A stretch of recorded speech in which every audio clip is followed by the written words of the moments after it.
तो क्लास 1 होऊन तुमच्या बीपीच्या गोळ्या कमी करणार आहे, तुमची शुगर कमी करणार आहे. म्हणून काय करू नका. वाघाचं पिल्लू, मांजराचं पिल्लू, मांजर त्याला कुठल्या शाळेत करत नाही, कुठं ट्रेनिंग देत नाही, तो करेक्ट त्याच्यासाठी शिकार करतो की नाही. ते नॅचरली मुलं तुमची तयार होतात. थोडं पुशअप करूया आपण, त्याच्याबद्दल काय नाही, पण ते करता करता स्वतःला वेळ द्यायला विसरू नका. स्वतःला वेळच देत नाही का? हे पॅरेंट्ससाठी 1 तास स्वतःसाठी द्या. कोणाचा जगाचा काही संबंध नाही, तुझा माझा काही संबंध नाही. If you will be healthy, मग तुम्ही हे सगळं करू शकता. अहो मी सुद्धा टेन्शन घेत होतो, पण माझं एक टायमिंग आहे, त्या टायमिंगला मुलं बिलं काय नाही, फोन स्विच ऑफ. माझ्या जवळ येत नाही.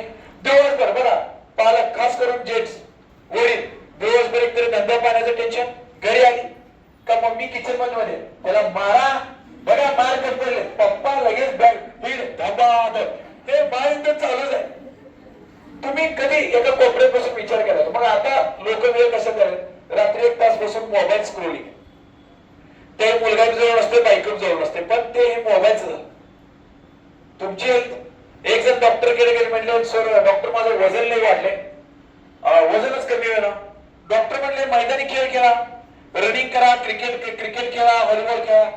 ते म्हणले खेळतोय की, फुटबॉल खेळतोय, व्हॉलीबॉल खेळतोय. मग डॉक्टर म्हणले वजन का कमी होईना? कुठल्या ग्राउंडवर खेळतोय? ग्राउंडवर नाही, मोबाईलवर खेळतोय, फुटबॉल खेळतोय, क्रिकेट खेळतोय.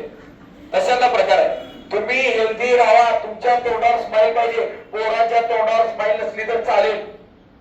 त्यांचं अतिरिक्त टेन्शन घेतलंय तुम्ही, अतिरिक्त टेन्शन घेऊ नका. त्याला पुशअप करा, पण 1 तास हा स्वतःसाठी द्या.